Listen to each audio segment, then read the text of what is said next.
Capítulo 11. 0816 horas, 19 de marzo de 2526, calendario militar. Cámara de Asambleas 4L430, hábitat abandonado, cantera de hielo de Seoba. Luna Seoba, sistema planetario de Vico, sistema Colacoa. Con luces empotradas portátiles que flanqueaban una mesa de conferencias plegable y una bandera del UNSC colgada en paredes recubiertas de policreta en bruto, la sala de reunión del subsuelo parecía más el lugar donde se celebraba un consejo de guerra improvisado que donde se celebraba una sesión informativa después de un combate. John 117 avanzó al frente de la sala y se presentó a la comandante de la fuerza de tarea, luego seleccionó un asiento en el lado de la mesa del entrevistado, lo más lejos posible de Ned y Han. Como todo el personal ODST presente, ella vestía de gris liso un uniforme de trabajo ignífugo con una camisa de 4 bolsillos y pantalones de carga.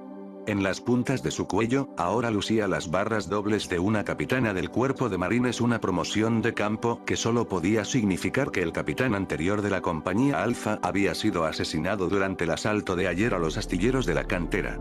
John odiaba ver eso, y no solo porque Ham se lo hubiera ganado. El capitán Selos Cuvier lo había impresionado como un comandante inteligente y con sentido común que se preocupaba más por hacer el trabajo que por proteger su territorio. Los Spartans solo habían estado integrándose con el ejército regular durante unos meses, pero John ya había llegado a comprender lo raro que era eso.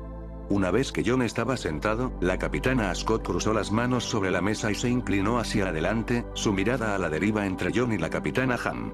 Situada entre la doctora Halsey y el coronel Crowther, Ascot llevaba utilitarios navales con un camuflaje con un patrón de estrellas, un recordatorio no tan sutil de que ella era la comandante de la fuerza de tarea, lo que significaba que esta era una operación de la ONI en primer lugar, y del UNSC, en segundo lugar.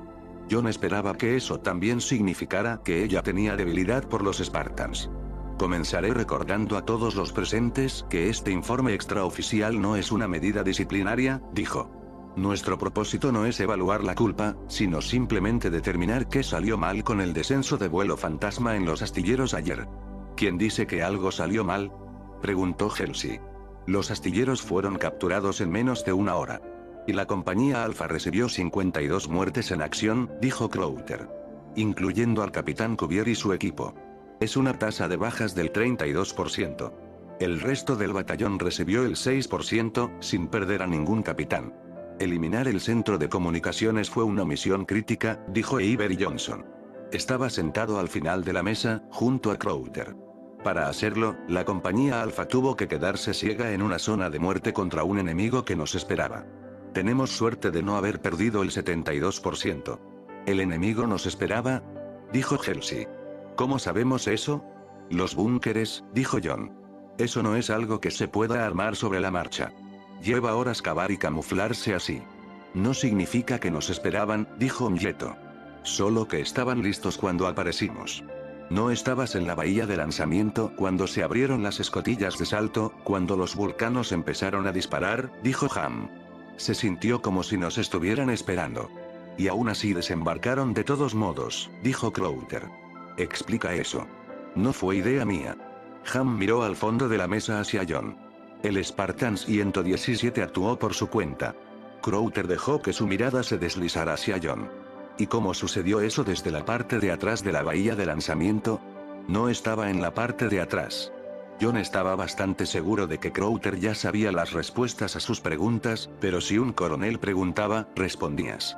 Cuando el primer pelotón empezó a tener bajas, avancé para ayudar. ¿Con las bajas? Con detenerlas, dijo John. Como soldado de apoyo de fuego designado, llevaba las armas pesadas del pelotón. Al llegar a la escotilla de salto, observé fuego de vulcanos proveniente de 6 búnkeres camuflados. Estaba claro que la compañía Alfa no podría completar su desembarco hasta que esas posiciones fueran eliminadas. Así que, naturalmente, informaste de tu observación a la comandante del pelotón. El tono de Crowther era sarcástico. Porque, incluso después de dejar tu posición asignada, esa habría sido la forma correcta de manejar un informe de inteligencia del campo de batalla. La capitana Ham estaba atendiendo a una baja, dijo John. Me gustaría aclarar eso, dijo Ham. Estaba atendiendo a una víctima porque el Spartan 117 me había tirado una en el regazo. Creo que intentaba mantenerme ocupada. No seas tonta, dijo Halsey. No es posible que conozcas las motivaciones de otra persona. Podemos averiguarlo, dijo a Scott. Ella miró a John. Spartan, ¿por qué le diste una baja a la líder de tu pelotón? Porque quería evaluar la situación, dijo John. Y para hacer eso, necesitaba mantener ocupada a la capitana Ham por un minuto. Yeto suspiró y apretó sus palmas contra su frente. A Scott lo miró. ¿Pasa algo, comandante Yeto? ¿Llaman a esto un informe? Yeto lanzó una mano hacia John. Este chico nos salvó el pellejo en el desembarco, ¿y ustedes lo van a dejar en la estacada? ¿Están locos? Esa no es nuestra intención aquí, dijo Crowther. Estamos tratando de determinar por qué las bajas de la compañía Alfa fueron tan altas. Sus bajas fueron altas porque ordenó un desembarco sin reconocimiento, respondió Yeto. ¿Qué demonios esperaba? Lo que no esperaba era que un suboficial empezara a trabajar por cuenta propia. Crowther estaba ahora hablando entre dientes apretados, y volvió su mirada directamente hacia John.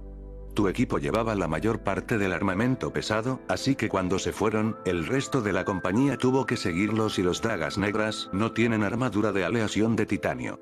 La ira se desvanecía de la cara de Yeto, e incluso John empezó a ver cómo podía haber forzado la mano de la compañía Alfa al ignorar la orden de abortar de su comandante de pelotón. Solo intentaba apoyar las botas que estaban en el suelo, señor, dijo John. No esperaba que el resto de la compañía Alfa me siguiera. ¿Qué creías que haríamos? Preguntó Han. ¿Dejarte solo ahí abajo? Eso es lo que estaba haciendo, dijo John. La compañía Alfa ya tenía una docena de soldados allí abajo, siendo masticados por los vulcanos. Y Vuelo Fantasma se estaba preparando para lanzar una carrera de misiles, dijo a Scott. Hasta que decidió hacer otra cosa, suboficial. John no sabía cómo responder. Había sido entrenado para tomar la iniciativa y operar independientemente, pero estaba empezando a pensar que esas cualidades no se valoraban en el 21º. Peor aún, le pareció que los oficiales como Ham y Crowther en realidad los consideraban una carga. Con la esperanza de encontrar algún indicio de apoyo o al menos una indicación de cómo debería responder, John miró hacia Iver y Johnson. Pero el sargento de Estado Mayor estaba muy pensativo, su mirada fija en Yeto, su frente inclinada en contemplación. Cuando John no intentó defenderse, Yeto intervino. Miren, tal vez se emocionó, o, no fue emoción, dijo Ham. Sabía exactamente lo que estaba haciendo. Y él hizo el trabajo, dijo Yeto. Tal vez no de la forma en que ustedes lo habrían hecho, pero denle un respiro al chico, ¿de acuerdo? Apuesto a que tomaron algunos atajos cuando eran tan jóvenes. Los ojos de Ham se entrecerraron. Tengo 22 años, dijo ella. Solo 3 años mayor que el Spartan 117. Yeto sonrió y empezó a corregirla, y de repente miró hacia otro lado. Todo el mundo se quedó en silencio y miró a Yeto con expresiones expectantes, y John sabía que no debía esperar que el resbalón hubiera pasado desapercibido. Crowther le preguntó, ¿iba a decir algo, comandante? No, no era nada, dijo Yeto. Solo que pensaba que una capitana en su equipo sería un poco mayor. La capitana Ham se graduó como la primera de su clase en la Ops de Luna y en la escuela ODST, contestó Crowther. Ha sido una daga negra durante 3 años. Y ella es la que salvó el desastre de ayer en los astilleros. ¿Su ascenso cuenta ahora con su aprobación? Claro que sí. Yeto atrajo la atención de Han. No quise ofenderte. Solo pareces, madura para tener 22 años. Ham le dio una mirada helada. No me ofendí. Su voz se volvió 10 grados más fría mientras agregaba, señor. Me alegra oírlo. Yeto miró hacia atrás, hacia Crowther. Ahora tal vez podamos hablar de lo que realmente salió mal en el desembarco de ayer. Me muero por escuchar tus pensamientos, contestó Crowther. Pero desde que abordaste el tema de la edad. Tu reacción hace unos momentos me ha hecho sentir curiosidad. ¿Hay algo sobre el Spartan 117 que debamos saber? Yeto se encogió de hombros. No sé a qué se refiere. Comandante, ¿cuántos años tiene en realidad? No veo qué tiene que ver la edad de John con este informe, dijo Halsey. Tal vez deberíamos centrarnos en el tema que nos ocupa. El juicio de John 117 está en juego en esta discusión, dijo a Scott. Y su edad ciertamente tiene que ver con eso. Si no tiene 19 años, me gustaría saber su verdadera edad y por qué la fecha de nacimiento en su chaqueta personal habría sido falsificada. Todo lo que puedo decirles es que la verdadera edad de cualquier Spartan está compartimentada y clasificada como alto secreto nivel 1, dijo Halsey. Pero, les aseguro que unos años en la Ox de Luna no se comparan con el entrenamiento de John 117. Su juicio táctico es irreprochable. Ascot no puso los ojos en blanco. Necesito más que las afirmaciones de una madre orgullosa, doctora Halsey. Se volvió hacia Nyeto. Y no seré mantenida en la ignorancia por una designación engañosa de alto secreto. Comandante Nyeto, ¿ha sido informado sobre la edad de los Spartans por una autoridad apropiada? No exactamente. ¿Pero sabes la edad real de John 117? Nyeto suspiró y miró a John. Lo siento, hijo. La mandíbula de Halsey se cayó. John, ¿no le dijiste? Por supuesto que no, señora, dijo John. Tenía un amigo que se entrenó contra nosotros en Reach. El comandante Nyeto calculó nuestra edad a partir de ahí. La mirada de Ascot permaneció fija en Nyeto. ¿Es eso cierto? Solo fue un rumor, dijo Nyeto. No me di cuenta de que él estaba violando la seguridad, o lo habría detenido. Nos preocuparemos por las violaciones de seguridad de su amigo más tarde, dijo Ascot. Solo dame las cifras. Nyeto miró a la mesa y suspiró.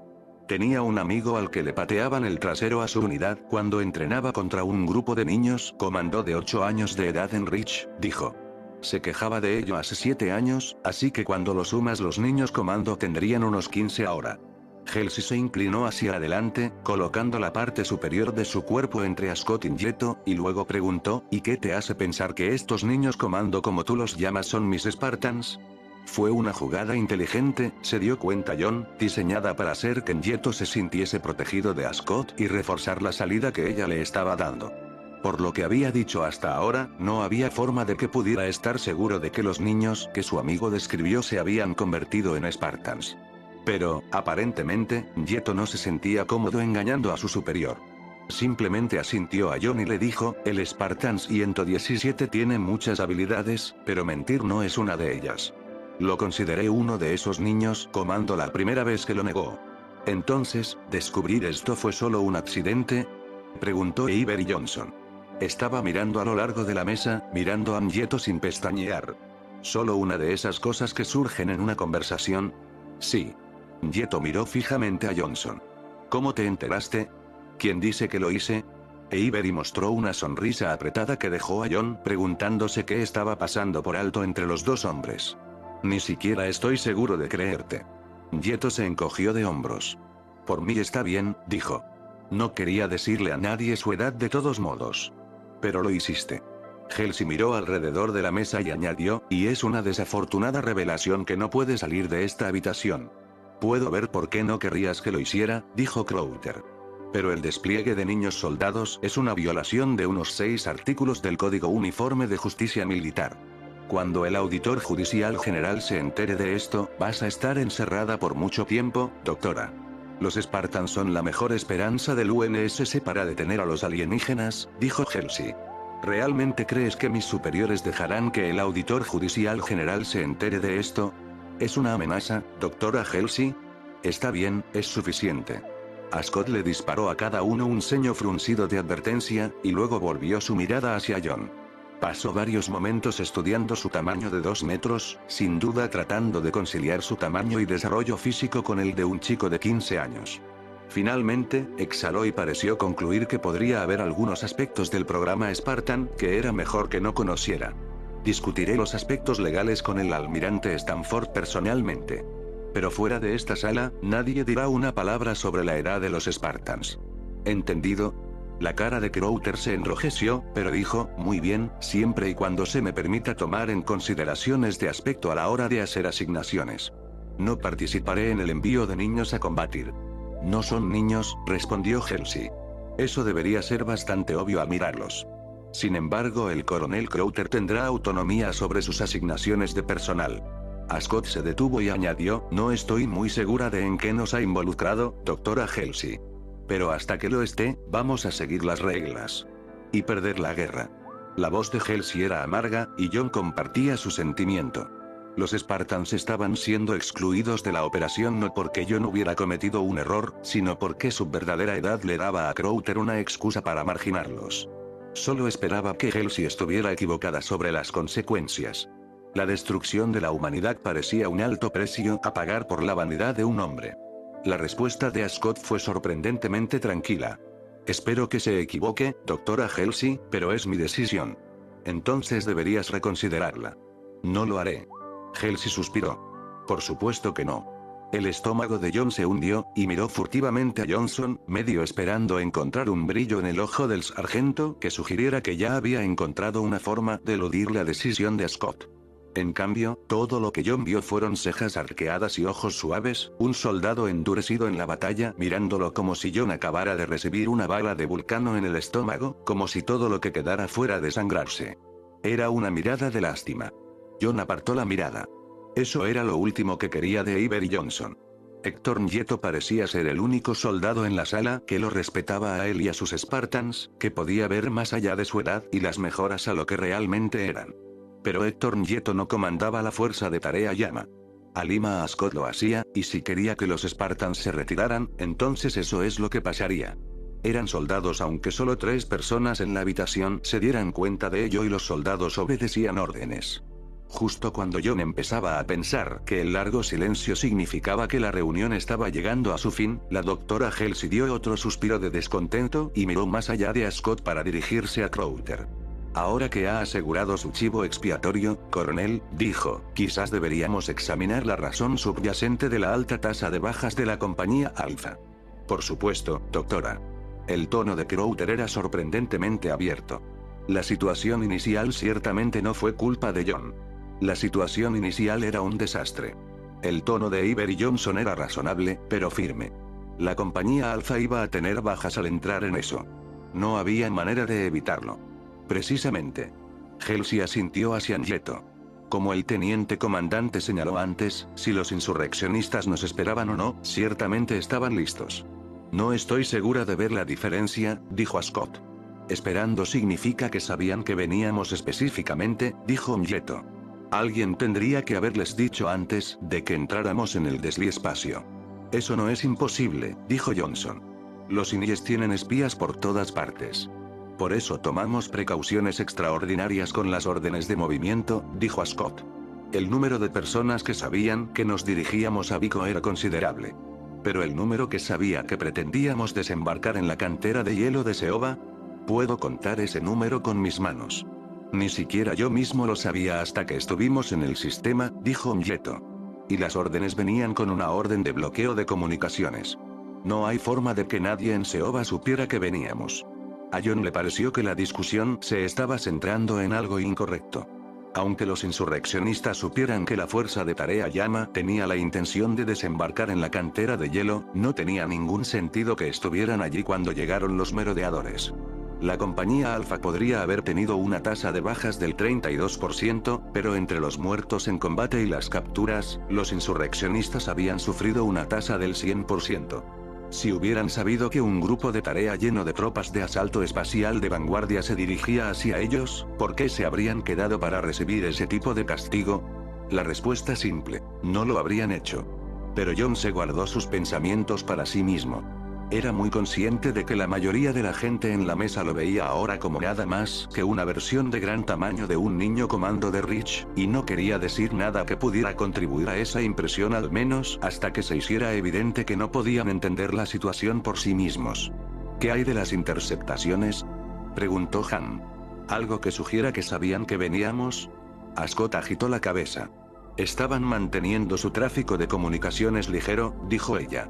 Interceptamos unos pocos clics de comunicación no atribuidos y algunos mensajes encriptados de línea de visión, la mayoría de los cuales provenían de unos pocos transportes de suministros que estaban utilizando como naves de reconocimiento. Es obvio que estaban mapeando las posiciones de los guardias, pero no había ninguna alerta de la cantera sobre nosotros. Solo un par de confirmaciones estándar y una directiva sobre el próximo objetivo de vigilancia. ¿Cuándo se dieron cuenta de que se avecinaba un ataque?, preguntó Halsey. Si eran buenos, cuando empezamos a interferir sus comunicaciones salientes, dijo Ascot. Sus operadores casi se abren paso antes de que el comandante Nieto derribara la antena, así que yo diría que son decentes. Probablemente sonaron la alerta justo después de que empezamos a interferir. Tal vez podrías poner eso en términos cronológicos, sugirió Halsey. Para aquellos de nosotros que no estamos íntimamente familiarizados con el momento de la inserción. Ascot sonrió. Por supuesto. La interferencia habría comenzado en la aproximación final, a unos 5 minutos. Halsey parecía sorprendida. ¿Así debajo? Cuanto antes empezar a la interferencia, más tiempo tendrías que sostenerla antes de eliminar las instalaciones de comunicación, dijo a Scott. 5 minutos es lo máximo con lo que puedes contar. Más aún, es mucho tiempo para que una unidad llegue a sus posiciones de artillería, dijo Crowther. Pero solo si esas posiciones están preasignadas y el personal ha sido bien entrenado. Por supuesto, 5 minutos no son suficientes para construir esos búnkeres, agregó Han. O incluso para poner a los vulcanos en posición. Esas defensas fueron preparadas mucho antes de que los Inyes supieran que veníamos. Probablemente incluso antes de que supiéramos que veníamos. El silencio llenó la habitación, y John trató de ser paciente y evitar parecer aburrido. Estaban pensando desde arriba como los oficiales y los operadores de inteligencia que eran, y él había estudiado suficientes historias de planificación como para saber que su enfoque generalmente producía buenos resultados tarde o temprano. ¿Y después de que empezara la interferencia? Preguntó Halsey. ¿Cuándo empezaron a dispararles? Justo después de lanzarnos contra el centro de comunicaciones, dijo Myeto. Y fue rápido. Nuestro segundo misil ni siquiera había golpeado antes de que ellos abrieran fuego con esos vulcanos. Scott frunció el ceño. ¿No te dispararon durante la aproximación? Eso es lo que acabo de decir, dijo Myeto. No hasta que nos lanzamos. Entonces, ¿por qué fallaste? Myeto se sonrojó y dejó caer su barbilla. No fallamos, exactamente, dijo. Simplemente no conseguimos un impacto directo. Y eso es una falla, dijo Crowther.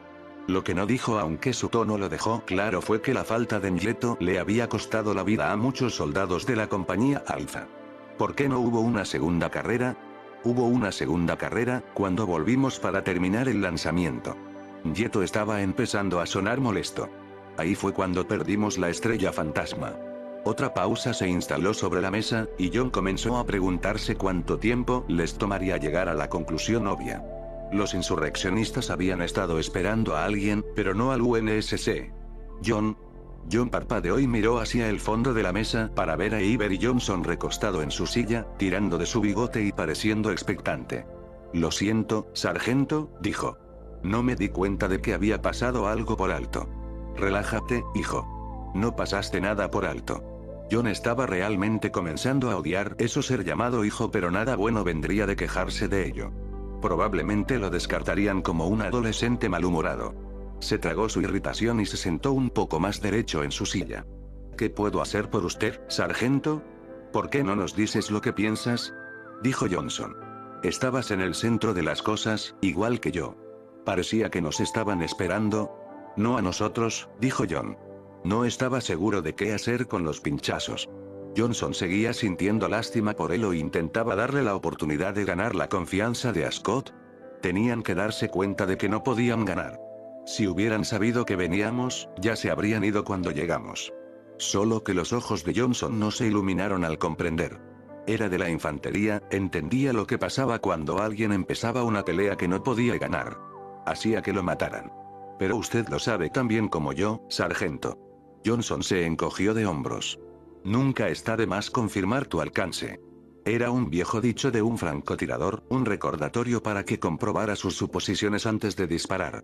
¿Pareces seguro de tu evaluación, John?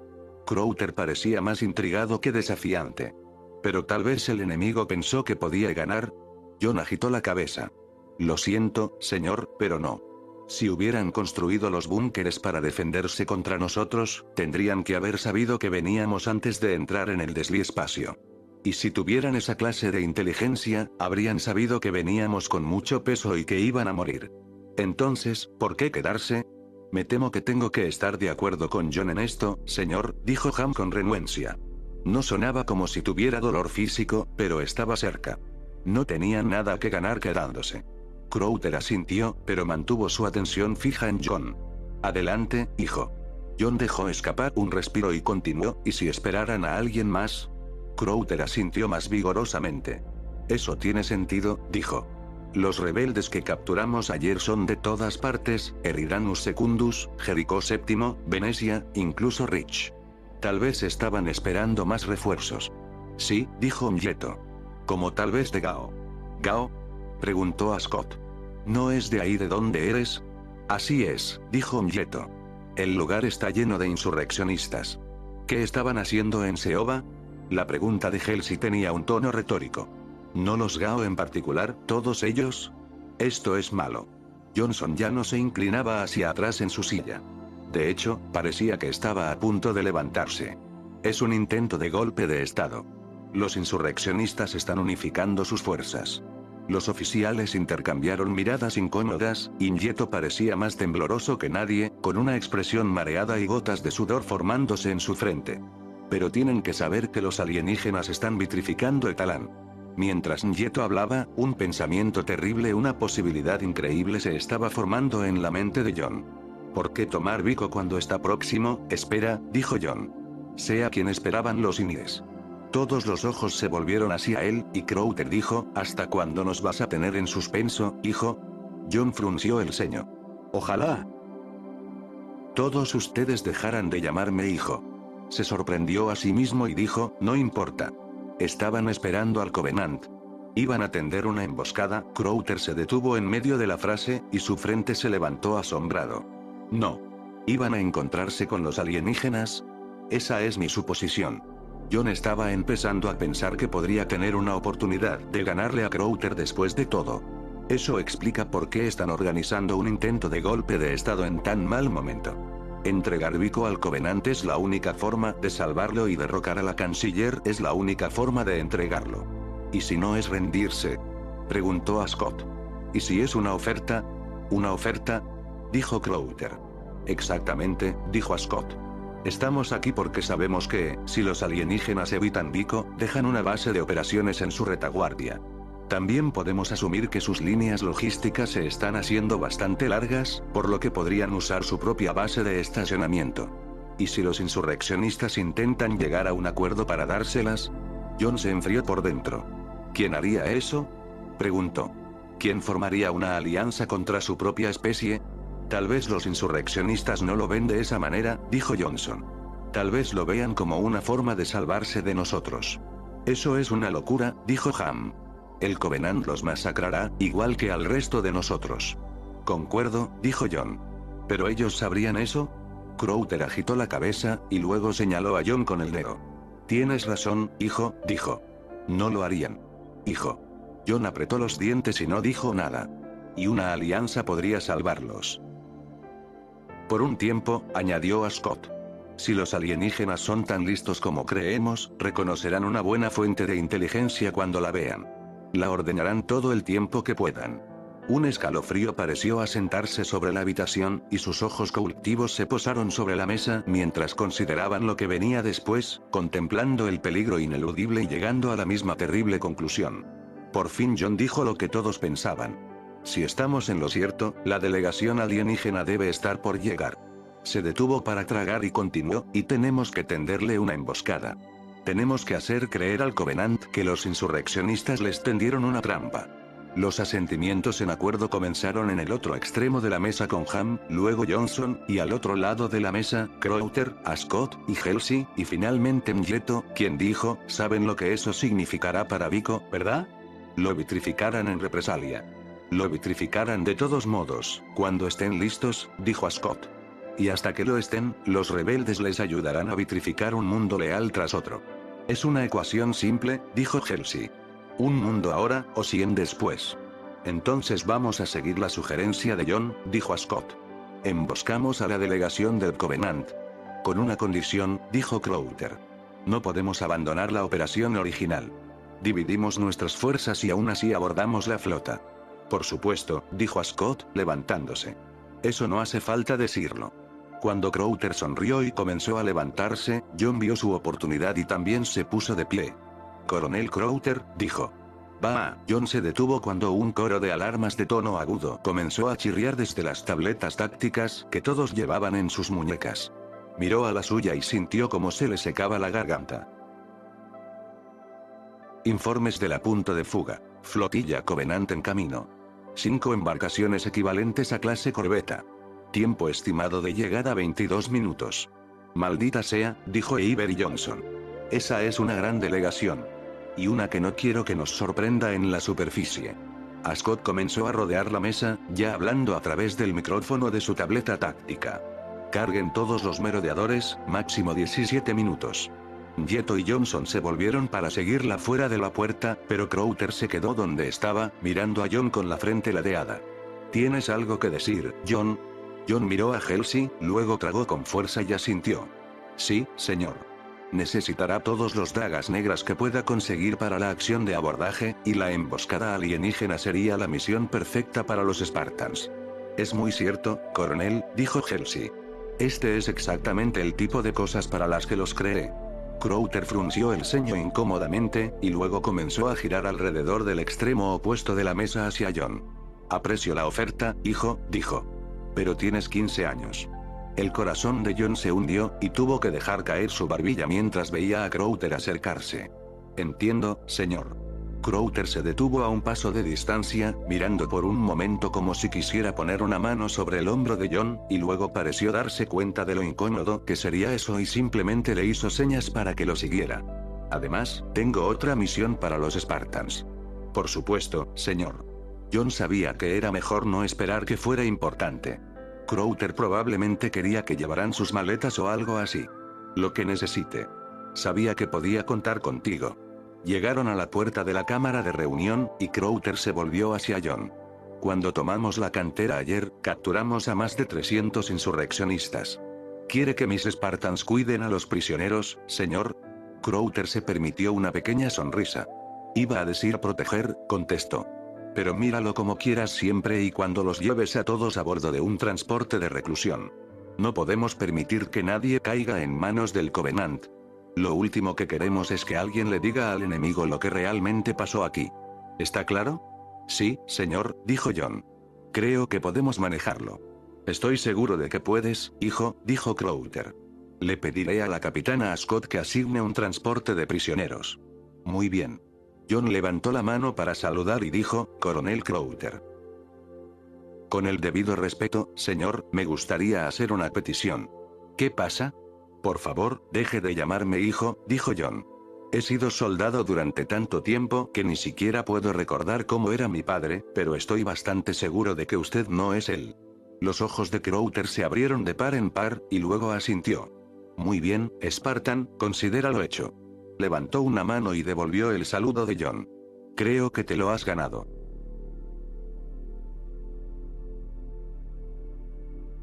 Capítulo 12. Novena era de la reclamación. 34º ciclo, 41 unidades, calendario de batalla del Covenant. Flotilla de las estrellas de sangre, corbeta de intrusión susurro sagrado. Aproximación orbital, tercera luna, planeta Borodan, sistema Kirill. Parecían Mulex saltando de la cabeza de un humano calvo, esos puntos oscuros que se elevaban desde la superficie de la luna pálida que los humanos llamaban Seova. Silueteados contra el disco rosa del planeta Borodan, se elevaban en individuales y en parejas y se alejaban en arco, tan pequeños y veloces que era fácil pensar que eran un truco de la vista. Pero después de ver a 5 de ellos desaparecer en la nada en otras tantas unidades, Teles Atulai sabía lo que estaba viendo. Embarcaciones enemigas, saliendo del lugar de su encuentro con los humanos traidores. Esatulai permaneció en la burbuja de observación delantera, notando cómo sus mandíbulas habían comenzado a apretarse y la forma en que sus dos corazones ahora latían en contrapunto. Esas respuestas no eran dignas de una primera espada de los sombra silenciosa, y ni siquiera podía decir si se habían levantado del miedo o de la ira.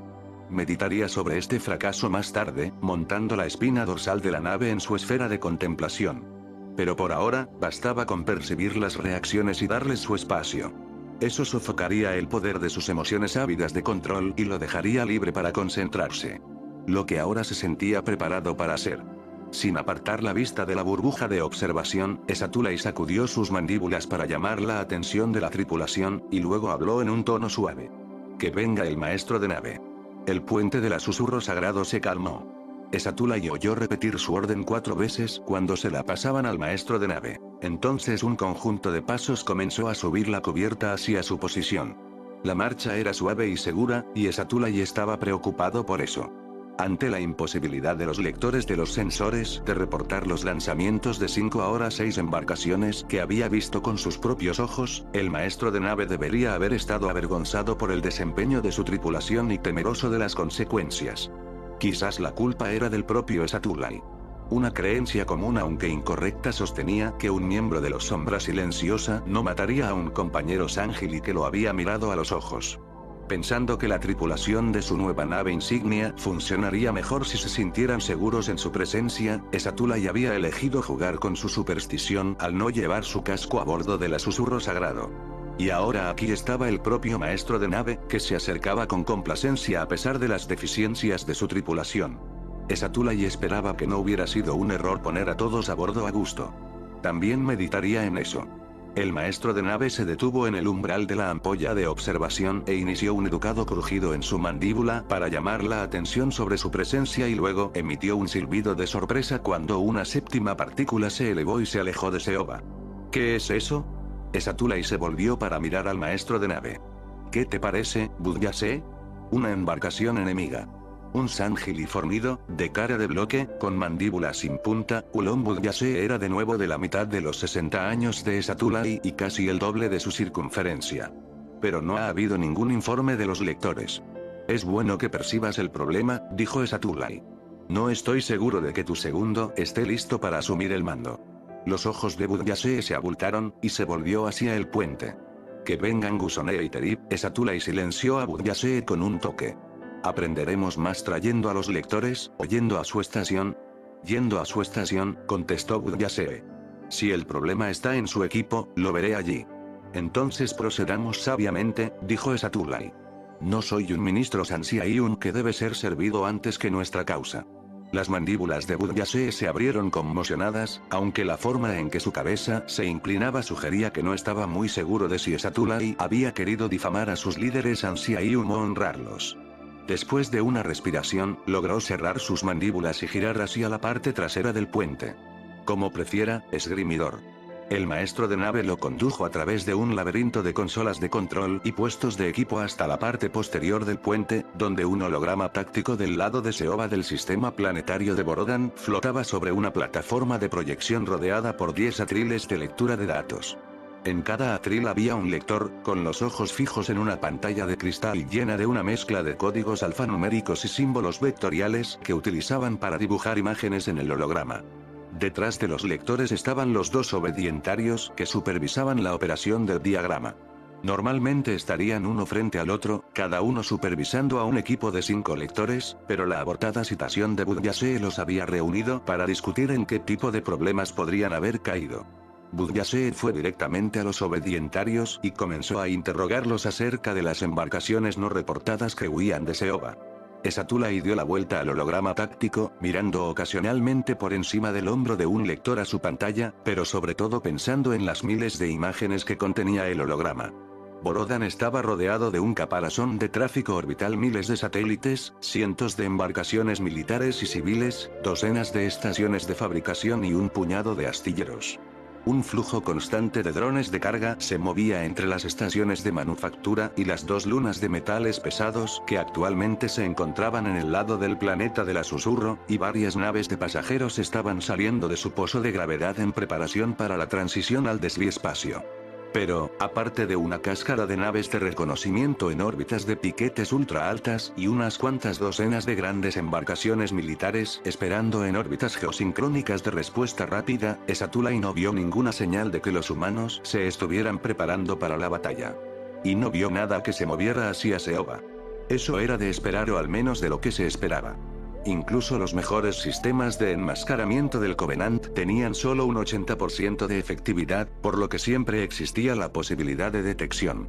Pero la pequeña flotilla de corbetas de intrusión de Esatulai había emergido del desviespacio mucho más allá del rango de detección y se había camuflado activamente mucho antes de acercarse a las órbitas de piquetes, por lo que no veía razón alguna para creer que la situación en Borodan fuera otra cosa que lo que parecía. Un mundo consciente de que un ataque de una fuerza superior podía ser inminente, pero eligiendo creer que no llegaría.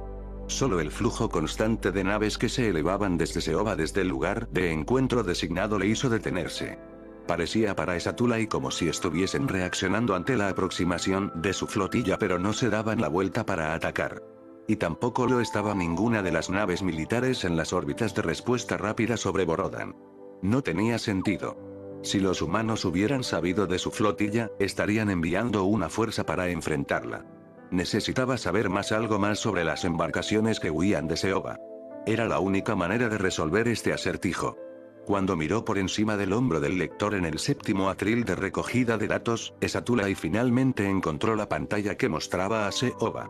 Podía ver varios códigos de datos arrastrándose a lo largo del borde de la pantalla, donde la masa de la luna no bloqueaba la cara del planeta, pero no había códigos cerca de Seoba. De hecho, la luna parecía vacía, que era exactamente lo que habían reportado los recolectores de información en el equipo de escuchas de la Susurro Sagrado. ¿Por qué no hay datos de esta luna?, preguntó Esatulay. El lector bajó la mirada en un gesto de sumisión, y luego contestó: hay datos, esgrimidor, una gran cantidad. Entonces, ¿por qué tu pantalla no muestra nada moviéndose en la luna o alejándose de ella? Porque no hay nada que mostrar, respondió el lector. Ha estado desierta por 100 años humanos, tal como lo reportaron los recolectores. Esatulay oyó a Budyase corriendo con los dos obedientarios, y sin apartar la vista del atril, levantó una mano para detenerlos. Su presencia sería intimidante, y en un afán de complacer a sus superiores, el joven lector se mostraría reacio a decir verdades desagradables. Háblame de estos datos que no muestran nada, dijo Esatulay. Dime cómo sabes que no es nada. Como órdenes. El lector tocó la pantalla en dos lugares. La luna se tornó azul índigo, aunque había una muesca en el horizonte donde palideció hasta convertirse en un azul profundo. El color muestra la temperatura ambiente en la superficie de la luna.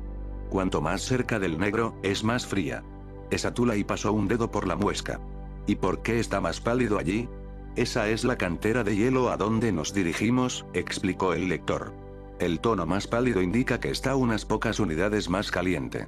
Esatulay sintió un nudo de ira formándose entre sus corazones. Se tomó un instante para reconocerla y despojarla de su poder, y luego apuntó al holograma táctico que tenían ante ellos. ¿Y por qué no pensaste en trazar esto? Habría sido engañoso. La voz del lector se rasgó de miedo. Las lecturas sugieren el impacto de hace un mes de un pequeño cometa o asteroide más que de una nave, y no encontré radiación de onda o lecturas magnéticas que apoyaran la posibilidad de una nave pequeña. Pídale a Utugusone que lo confirme. Esatulay levantó una mano. No tienes nada que temer. Solo quiero entender tu razonamiento, ¿sí? El lector se relajó y apuntó sus mandíbulas hacia la derecha, indicando que entendía. ¿Sabes por qué viajamos a la cantera de hielo?, preguntó Esatulay. Se suponía que su destino exacto y el propósito de su viaje permanecerían desconocidos para la tripulación, pero en los confines de un puente, a menudo era difícil no oírlos y seguir desempeñando sus tareas. Sé sincero. He oído que es para encontrarnos con un espía humano. Bastante cerca. ¿Y aún así no consideraste la posibilidad de que la señal de calor fuera hecha por la embarcación del espía? El lector dejó caer sus mandíbulas a la izquierda, indicando que no lo había hecho. No debería haber tenido ese conocimiento, dijo. Y aun sabiéndolo, la firma no apoya tal conclusión. Si hay una nave esperándonos en la cantera, debe estar escondida debajo de 30. Al darse cuenta de su error, el lector dejó que la declaración se desviara. Mi error, esgrimidor. Las fosas nasales del lector temblaban de miedo. Podría haber una nave esperando dentro de un sistema de cuevas profundas. Eso explicaría la baja variación de temperatura y la falta de lecturas de apoyo. ¿Una o varias embarcaciones? Muchas, si el sistema de cuevas fuera lo suficientemente grande. Esatulay volvió a apuntar a la pantalla. ¿Y si te dijera que al menos 7 naves han despegado de esa luna cuando nos acercábamos? Eso es imposible, dijo el lector. La floración termal habría sido difícil de pasar por alto. Y, si fueran naves espaciales humanas, habría habido fluctuaciones magnéticas y emisiones electromagnéticas. ¿Y si te dijera que fui testigo de esos lanzamientos con mis propios ojos? Esatulay permitió que su voz se agudizara. ¿Y que no hay nada malo con mis ojos? Las mandíbulas del lector revoloteaban. Luego habló con voz seca. Concluiría que ha ocurrido lo imposible. Qué sabio eres, para alguien tan joven. Esatulay miró hacia atrás e hizo un gesto a Budyase para que se acercara con los dos obedientarios. Ahora, imaginemos cómo ocurriría lo imposible. Un campo de camuflaje, sugirió uno de los obedientarios, Gusoneve. Sé que Obras de la Senda de Muroat está intentando desarrollar una barrera de energía para sus fragatas que oculta y protege. Tal vez los humanos tienen una versión emplazada. Los humanos no tienen ningún tipo de barrera energética, interrumpió Esatulai. Y aunque lo hicieran, un campo de camuflaje no explica por qué sus embarcaciones son invisibles para nuestros lectores. Después de que ellos dejando la palabra lanzaran sin decir, Esatulai se volvió hacia el lector. Si fuera la susurro sagrado la que surgiera de la cantera, ¿qué tan brillante sería la floración térmica? No muy brillante, contestó el lector. Nuestros motores repulsores producen solo una pequeña cantidad de calor, así que solo habría una bengala roja que duraría un momento antes de desaparecer. ¿Más brillante que lo que estás viendo ahora? Mucho más brillante, esgrimidor. Si los humanos están lanzando algo, no es más que una sombra comparada con la susurro sagrado. Esatulai fue golpeado por la repentina comprensión, e inmediatamente golpeado por una ola de náuseas, rápida y poderosa. Se propagó por su cuerpo como una fiebre. Se encontró caliente y casi temblando, sus rodillas y manos y las fosas nasales debajo de sus ojos temblando de asombro. Era impensable que el arte del sigilo humano pudiera ser superior a los de su flotilla. Y, sin embargo, aquí estaba. La explicación más simple. La única explicación. Esatulai se volvió hacia Budjasee. Tenemos que derribar una de esas embarcaciones sombra. Abran fuego. A esta distancia, tendremos suerte si le damos a la luna, mucho menos a un objetivo que no podemos detectar. ¿Puedes identificar la cantera de hielo, no? Esatulai sintió que sus corazones martillaban y supo que su asombro se estaba convirtiendo en ira, pero no sabía cuántas embarcaciones sombra quedaban por despegar, y el tiempo era corto. Apunten a eso. Si abrimos fuego, dijo Budjasee, no podremos mantener nuestro encuentro con los traidores humanos. El ataque revelará nuestra presencia, los humanos ya saben de nuestra presencia, dijo Esatulai. No hay traidores en esa luna que nos den la bienvenida. Quizá los Spartans de los que hablaron ni siquiera son reales. Todo el encuentro es una trampa. Las fosas nasales de Budjasee se ensancharon. Lo mismo sucedió con las de los obedientarios y las del lector. Nadie se movió ni habló. Di una orden, dijo Esatulai. Permitió que su mano se desviase hacia la espada de energía enganchada a la cintura de su armadura. Así que si continúan en este desafío, la precaución no es un desafío. Mientras Budjasee hablaba, se negó a dejar caer su mirada de la mano de la espada de Esatulai, un acto de voluntad que hablaba de su coraje. Sabía que lo que dijera después podría costarle la vida, pero lo pronunciaría de todos modos, como era su deber. Somos una fuerza de intrusión ligeramente armada, no una flota de batalla. Si permitimos que los humanos nos ataquen, seremos destruidos. Entonces el Caid tendrá que trabajar rápido. Esatulai apartó la mano de la empuñadura de su espada y se giró hacia el elevador de gravedad situado en la parte trasera del puente. No vuelvas a cuestionarme sobre esto, maestro de nave. Esas embarcaciones sombra son un peligro para la flota. Y yo tomaré una para examinarla.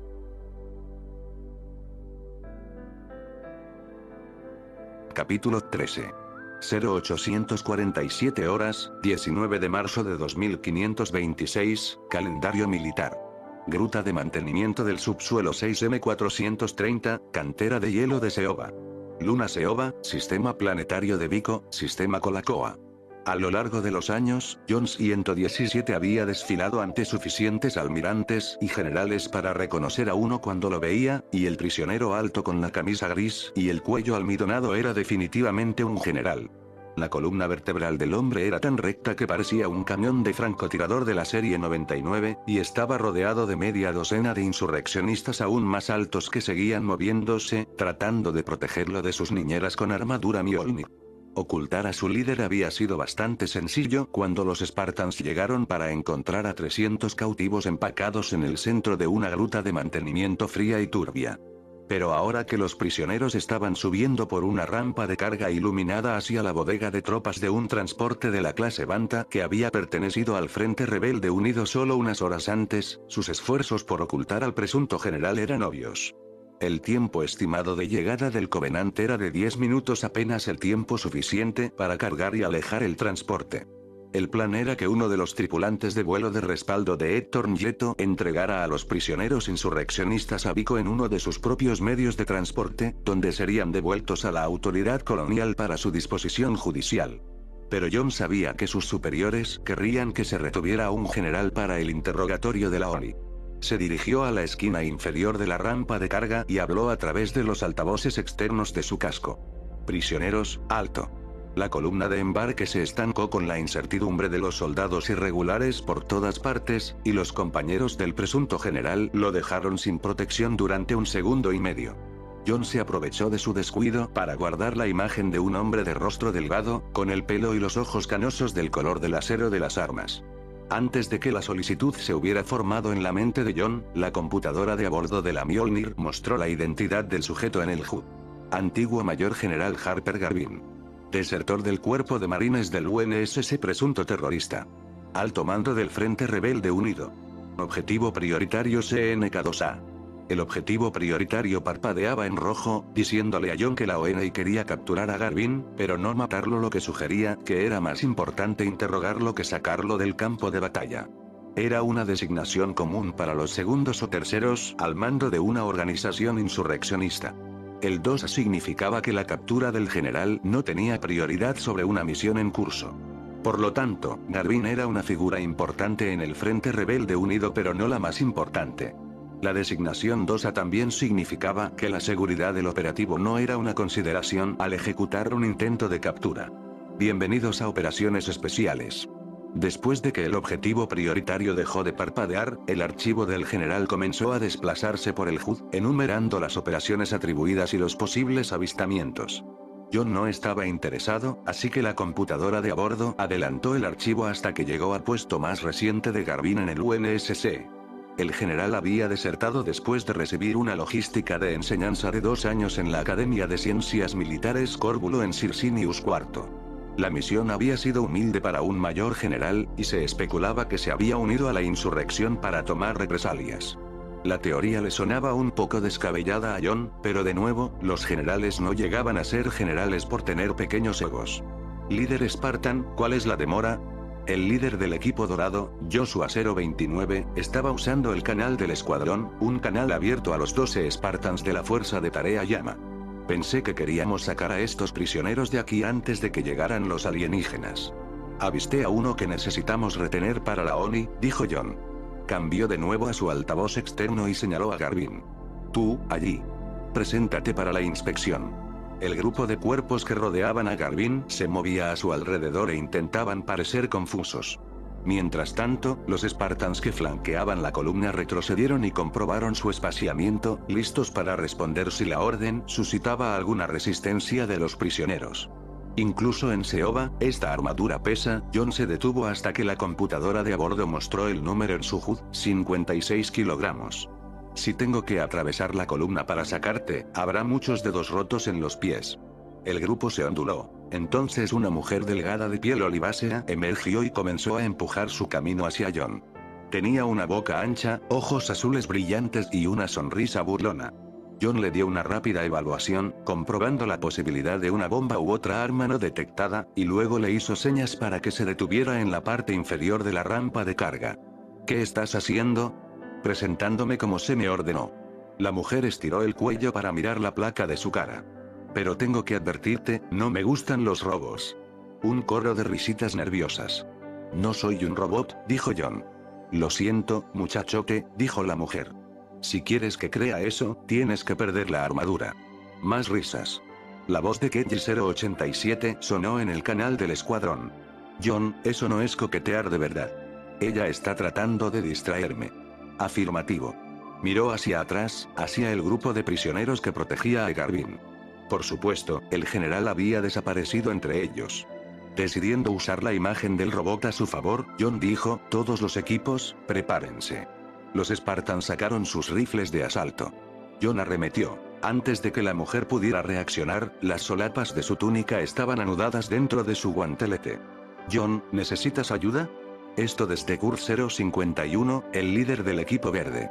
No veo la amenaza. En vez de desperdiciar uno de los 8 minutos que quedaban antes de que llegara el Covenant, John lo ignoró y habló a través de la bocina externa de su casco.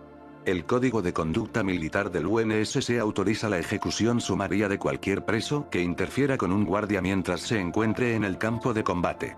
Cómo están empeñados en un esfuerzo continuo para ocultar la presencia del general Harper Garvin de la autoridad de encarcelamiento. Déjala ir, soldado.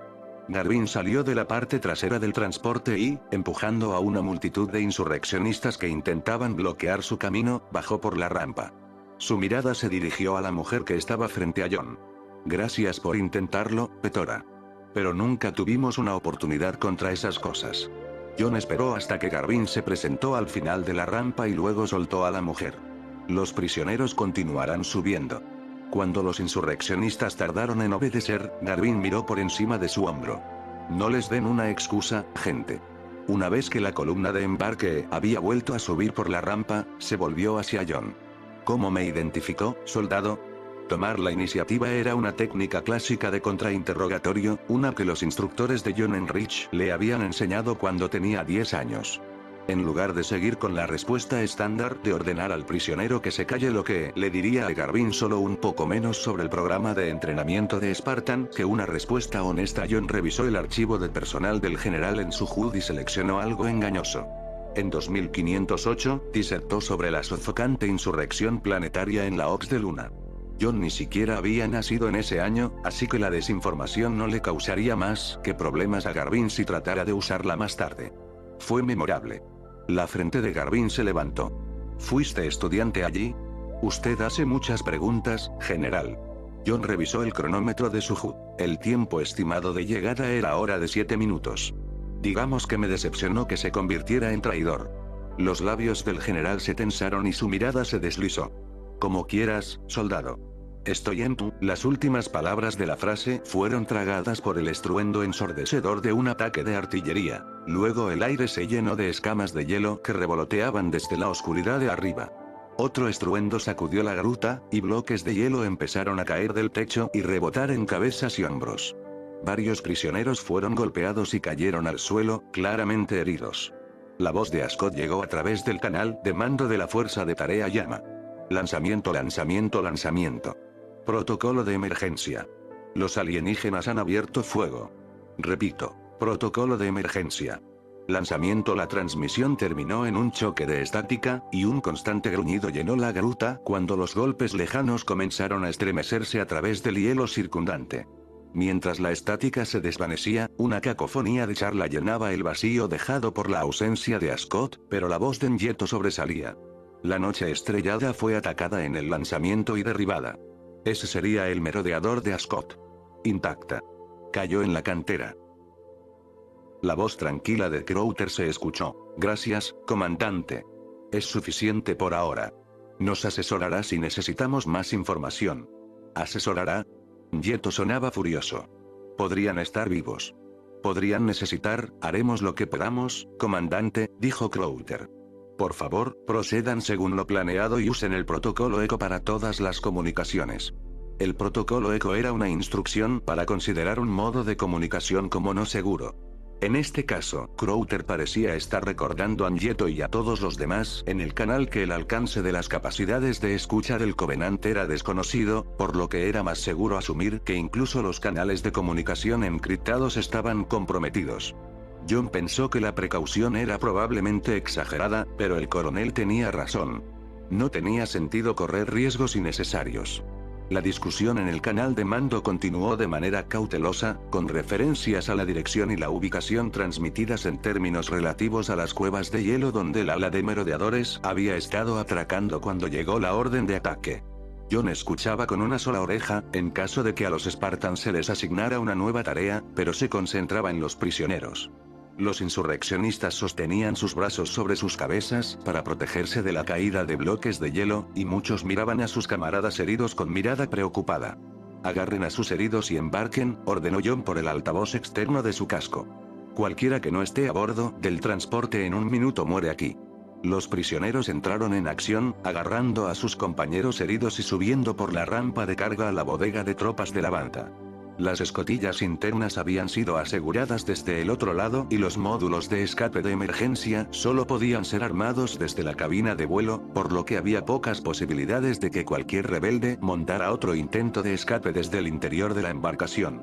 No irían a ninguna parte excepto a Vico, donde se enfrentarían a las consecuencias de su golpe de estado planeado. Garvin esquivó un bloque de hielo que rebotó en la armadura de John, y luego lanzó una mirada de preocupación a la oscuridad de arriba. ¿Qué está pasando? Los alienígenas abrieron fuego, dijo John.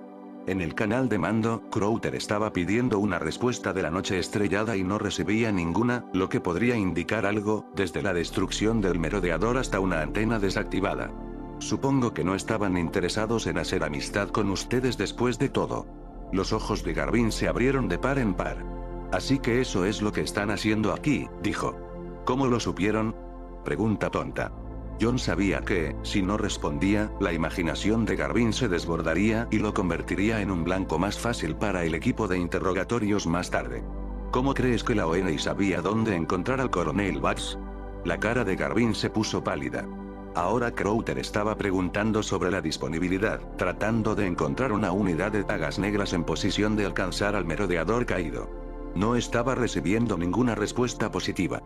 La mayor parte del 21º había partido antes de que comenzara el bombardeo alienígena, y la última compañía había despegado a bordo de los 4 merodeadores del propio vuelo nocturno de Ascot. Los sobrevivientes estaban ansiosos por ayudar, pero se verían obligados a regresar hacia una barrera de plasma que se estaba volviendo más intensa por momentos. Negativo, dijo Crowther por el canal de mando. Lo último que necesitamos es más murciélagos caídos. Por lo que John estaba escuchando, la única unidad que aún estaba en posición de comprobar el estado de la noche estrellada era su propio escuadrón de Spartans. Responder al lugar del accidente significaría dejar a los prisioneros encerrados en la bodega de tropas de la banda sin guardias, pero una fuga sería imposible. Todo lo que la tripulación de vuelo de Myeto tenía que hacer era despresurizar todo lo que había entre la bodega de tropas y la cabina de vuelo. El mayor inconveniente era que Garvin no llevaba un traje de presión, así que John no podía llevarlo en el intento de rescate. En cambio, el general tendría que quedarse con los otros prisioneros e ir a Vico. Con un poco de suerte, la ONI podría sacar al general antes de que la autoridad colonial lo ejecutara, pero incluso si eso no sucedía, la idea de que un merodeador cayera en manos del Covenant era una posibilidad mucho más preocupante. John le indicó a Garvin que subiera por la rampa de carga. Ve a unirte a tu gente. ¿Qué? Garvin pareció confundido por un segundo, y luego entrecerró los ojos. Espera. No puedes dejar que nos lancemos así aún, ahora. John le agarró la camisa y lo arrojó por la rampa a la bodega de tropas. Disfrute de Vico, general. Se comunicó con la tripulación de vuelo de Myeto. Sierra 117 a transporte Banta, dijo. Sierra era un código de comunicaciones para Spartan. Cambio de planes. Están por su cuenta. De ninguna manera. La piloto parecía casi asustada. No puedes enviarnos sin una escolta a bordo. Puedo y lo hago. John estaba perplejo por la alarma en la voz de la mujer. Ya se le había informado que las escotillas de retención estaban aseguradas desde el exterior, y cualquier piloto militar que hubiera pasado incluso por un curso básico de seguridad de naves se daría cuenta de que todo lo que ella tenía que hacer para asegurar el puente era despresurizar la cabina principal. Solo sigue los protocolos de aislamiento de la cabina de vuelo. Estarás bien. Pero el comandante Myeto los quería. No va a pasar, dijo John. Somos la única unidad disponible para ir tras la capitana Ascot y la noche estrellada. Que tengas un buen viaje. John cerró el canal, e hizo un gesto para que sus 11 Spartans lo siguieran hacia la esclusa de aire. No se puso en contacto con Crowther porque eso solo sería poner al coronel en una mala situación, obligándolo a elegir entre abandonar a un merodeador caído o violar la ley militar enviando a jóvenes de 15 años al peligro. Dada la tendencia del coronel a cubrirse el trasero primero, parecía bastante claro que abandonaría al merodeador. ¿Está bien?, preguntaré. Era Joshua 029, hablando por el canal del escuadrón. ¿Qué estamos haciendo? Ir tras la noche estrellada. Es curioso, dijo Kurt 051, no oí que el coronel Crowther autorizara eso. No necesitaba hacerlo, dijo John. Somos todo lo que queda. Tal vez es así, dijo Kelly. Pero vamos a necesitar que nos saquen de aquí cuando terminemos. Ella tenía razón, pero John no estaba seguro de cómo manejar las cosas. Si le pidiera permiso a Crowther para asistir a la noche estrellada, la tripulación del merodeador sería abandonada y todos los sobrevivientes quedarían a su suerte. Pero Kurt y Joshua tenían razón en estar preocupados. Este tipo de operación de rescate requería coordinación, y emprenderla sin informar al resto del grupo de tarea expondría a su gente a muchos riesgos innecesarios. Hubiera sido bueno tener a Avery Johnson aquí para consultar, pero desapareció justo después del informe. Tal vez tampoco le gustaba trabajar con chicos de 15 años. Veamos lo que vemos, dijo John. Lo primero que querrá es un informe de situación. Se dirigieron al vestíbulo de acceso a la gruta de mantenimiento, una esclusa de gran tamaño que se abría en el fondo de la vasta cantera. La sala de la tripulación era más que suficiente para albergar a 12 Spartans, así que John llevó al escuadrón dentro y selló la escotilla interior. Crowther se iba a enojar, pero había vidas en juego, y también lo estaba cualquier información de alto riesgo a bordo del merodeador. Si el Covenant capturara el plan de la misión de llama, sería el fin de Tormenta Silenciosa. Si capturaran las coordenadas de la Tierra, significaría el fin de la especie humana. Las prioridades eran claras y John tenía que ir tras Alima a Scott y la noche estrellada.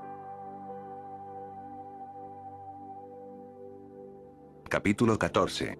0859 horas, 19 de marzo de 2526, calendario militar. Patio de mantenimiento exterior, cantera de hielo de Seoba. Luna Seoba, sistema planetario de Vico, sistema Colacoa. John salió de la esclusa con una niebla de sublimación tan espesa que apenas podía ver el final de su rifle de asalto. Las nubes sobre la cabeza parpadeaban con la llegada constante de pernos de plasma, y se sentía como si caminara hacia el corazón de una tormenta eléctrica. Llevó a su escuadrón de Spartans 30 metros hacia adelante, lo suficientemente lejos de las paredes de la cantera como para escapar de la interminable cascada de hielo que caía desde arriba, y luego se detuvo. John abrió el canal de mando. Sierra 117 solicitando coordenadas para la ubicación del objetivo. Si el resto de la fuerza de tarea estuviera siguiendo el protocolo de rescate estándar y John estaba seguro de que así sería uno de los merodeadores supervivientes, estaría apostado por encima de Seoba, monitoreando la situación en la superficie a través de intercepciones de señales y drones tácticos. Conocerían la ubicación de los 12 miembros de su escuadrón por sus códigos de identificación de amigo o enemigo. Lo más importante es que podrían guiar a los Spartans hacia el lugar del accidente de la noche estrellada. Capaces, pero posiblemente reacios. La voz de Crowther apareció en el canal. ¿Qué crees que estás haciendo, entonces, líder azul? El tono del coronel no era del todo hostil, lo que John decidió tomar como una autorización tácita de su plan. Estamos comprobando el estado de la noche estrellada, señor.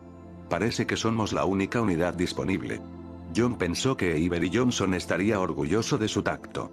Estaba respondiendo a Crowther de una manera que le daba mucha cobertura. Los Spartans estaban llevando a cabo la tarea sin pedir permiso, para que el coronel pudiera fácilmente desviar la culpa si algo salía mal. Además, no había elección, los Spartans eran la única unidad disponible. John indicó a los líderes de su equipo Kurt 051 y Joshua 029, que se desplegaran en una línea de búsqueda. Eso crearía una hilera de Spartans con armadura Mjolnir de 100 metros de ancho, con los 4 miembros del equipo verde espaciados cada 10 metros en el flanco izquierdo y los 4 miembros del equipo dorado espaciados cada 10 metros en el flanco derecho.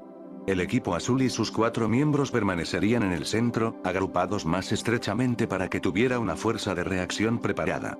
Cuando Crowther aún no había respondido, John hizo una señal al escuadrón para que avanzara a trote, alejándose más o menos de los astilleros donde la compañía Alpha había sufrido tantas bajas. A través del canal de mando, dijo, echaremos un vistazo e informaremos. Afirmativo. Crowther parecía aliviado. Pero tomen acción solo si se justifica inmediatamente. Vico está respondiendo a la barrera de plasma con fuerza. El comandante Nyeto me asegura que la flotilla alienígena será destruida o se retirará en menos de una hora. Más o menos, añadió Nyeto. Pero no te preocupes, Spartan. Les cubrimos las espaldas. Entendido. John esperó haber sonado más impresionado de lo que estaba. Le agradaba Nyeto y realmente apreciaba su apoyo, pero en su experiencia hasta ahora, cuando el teniente comandante le decía que no se preocupara, era hora de empezar a pensar lo contrario. Además de eso, John conocía demasiado bien los antecedentes de la humanidad. Aunque las fuerzas navales locales superaban en número a la flotilla 3-1, las naves alienígenas eran lo suficientemente resistentes y peligrosas como para anular la ventaja de sus números superiores. Lo tendré en cuenta. Un punto de referencia apareció en el HUD de John, apuntando unos 30 grados a la derecha del punto muerto. La distancia era imprecisa, de 4 a 8 kilómetros. Eso es una gran ayuda, comentó Fred a través del canal del escuadrón. Si dejamos la cantera, sabremos que hemos ido demasiado lejos. Ajusten el rumbo, ordenó John. Comprobó el tiempo estimado de llegada del Covenant y se estremeció por dentro. 2 minutos, y la niebla de sublimación era más espesa que nunca. Su rastreador de movimiento mostraba al equipo azul en una formación de diamante con un espacio de 5 metros entre sus miembros, pero no tenía contacto visual con nadie. Todo lo que veía en cualquier dirección era un velo blanco sin rasgos tan grueso que difuminaba los guanteletes en los extremos de sus propios brazos, destellando en plateado por el constante destello del aluvión de plasma. Avance a toda máquina, anunció John. Los Spartans usaban ahora el canal del escuadrón para comunicarse entre sí, por lo que eran los únicos que podían escuchar los intercambios junto con Avery Johnson, si estaba al alcance. Mantengan los ojos en sus pies. Eso es todo lo que pueden ver de todos modos, y si la noche estrellada se desintegró al bajar, lo primero que encontraremos serán escombros en el suelo de la cantera. ¿No dijo el comandante Nieto que cayó intacta? Preguntó Kelly. Eso es lo que dijo, contestó John. No significa que vio lo que pasó una vez que cayó en la cantera. La tripulación temporal de la Banta anunció su salida por el canal de mando. Un momento después, la embarcación pasó por encima de las cabezas de los Spartans, abriendo pequeños túneles de visibilidad mientras ardía entre la niebla que se arremolinaba. John vislumbró el terreno circundante. Su escuadrón se extendía por el terreno de la cantera y, a lo lejos, se elevaban terrazas de hielo apiladas de 2 kilómetros de altura. Luego el transporte levantó su nariz y dejó la cantera encima de un trío de columnas de flujo en forma de lanza. El aluvión de plasma alienígena se retiró, sumergiendo el área en un crepúsculo nebuloso a medida que las naves enemigas cambiaban de objetivo.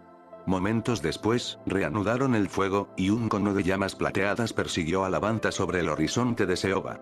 John rastreó las trayectorias individuales hasta 5 puntos diferentes. Por lo tanto, 5 embarcaciones se acercaban. Solo quedaba 1 minuto. El punto de referencia se mantuvo firme en el centro de su HUD, la flecha apuntando directamente a la neblina blanca que tenía por delante. La distancia ahora leyó que era de 5 a 7 kilómetros. De ninguna manera iban a encontrar a la noche estrellada antes de que el Covenant llegara a la superficie de Seoba. Si el escuadrón hubiera estado usando sus propulsores, John habría dado la orden de usar sus jets de maniobra para aumentar su velocidad. Pero cuando se pusieron su Mjolnir, se habían estado preparando para ser niñeras de los prisioneros, no para entrar en combate. El intendente no había pensado en darles ningún paquete. Para ser justos, John no había pensado en preguntar. Afortunadamente, Seoba era un lugar grande. Incluso después de la llegada del Covenant, incluso con 5 naves, no sería fácil para ellos encontrar a los Spartans o el lugar del choque de la noche estrellada. Había tiempo de sobra. Los pernos de plasma enemigos comenzaron a llover de nuevo dentro de la cantera. La niebla de sublimación se asentó de nuevo, y los Spartans volvieron a correr a través de una nube de tierra. Pasó 1 minuto, y la niebla se arremolinó mientras algo grande y centelleante pasaba por encima. Otro par de minutos, y otras 3 cosas grandes y brillantes bajaron esta vez, y cruzaron de ida y vuelta sobre la cantera. La distancia máxima al objetivo había caído a 5 kilómetros, y aún así no veían señales de escombros. John trató de decirse a sí mismo que eran buenas noticias. Una vez que empezaran a encontrar escombros, sabrían con certeza que la noche estrellada se había desintegrado antes del impacto. Hasta entonces, todavía había esperanza de un choque controlado. Para cuando la distancia máxima había disminuido a 2 kilómetros, la niebla había descendido a la altura del hombro, y John podía ver por qué las lecturas de distancia eran tan inciertas. La noche estrellada había chocado aproximadamente a la mitad de la pared de la cantera, demoliendo una sección de terraza de 200 metros, lo que a su vez había creado una avalancha de hielo que se extendía hasta el suelo de la cantera. El merodeador estaba apoyado en el abanico de escombros, quizás a 700 metros del fondo. Al menos, parte lo hacía. Todo lo que John podía ver de la embarcación era la sección de popa, principalmente las boquillas de empuje y la cola. Todo lo que estaba delante de la media luna del ala estaba enterrado en hielo azul o faltaba por completo, y había una curva complicada en el fuselaje que dificultaba saber cuál. Bueno, eso es malo, dijo Fred en el canal del equipo. Tal vez hasta muy malo. No del todo, dijo John. Al menos no se vaporizó. Todavía podría haber alguien, no el choque, contestó Fred. Mira. Señaló hacia atrás a lo largo de la longitud de la cantera, hacia una lejana silueta que se deslizaba a la vista sobre el borde de la fosa. Con forma de un par de lágrimas conectadas por un fino fuselaje central, estaba cubierta de filas de luces azules brillantes colocadas al azar. John esperaba que fuera solo otra de las embarcaciones que habían estado pasando de un lado a otro sobre la cantera desde que llegara el Covenant, pero no tuvo tanta suerte. Una vez que su popa estaba libre de la pared de la cantera, cayó al pozo y comenzó a descender hacia el merodeador caído. Mierda, dijo Kelly. ¿Están tratando de recuperarlo? Seguro que no están aquí para ofrecer ayuda, contestó Fred. La conclusión de Fred fue confirmada un instante después, cuando la embarcación comenzó a rociar pernos de plasma en la dirección de los Spartans.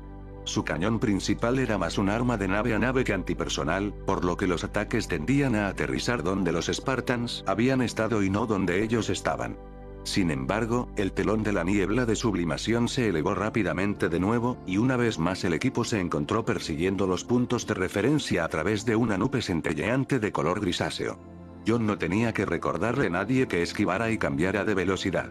Ellos sabían tan bien como él que los reactores de fisión que alimentaban su armadura Mjolnir estarían liberando suficiente calor para iluminarlos como bengalas señalizadoras incluso en la forma más cruda de sensor infrarrojo.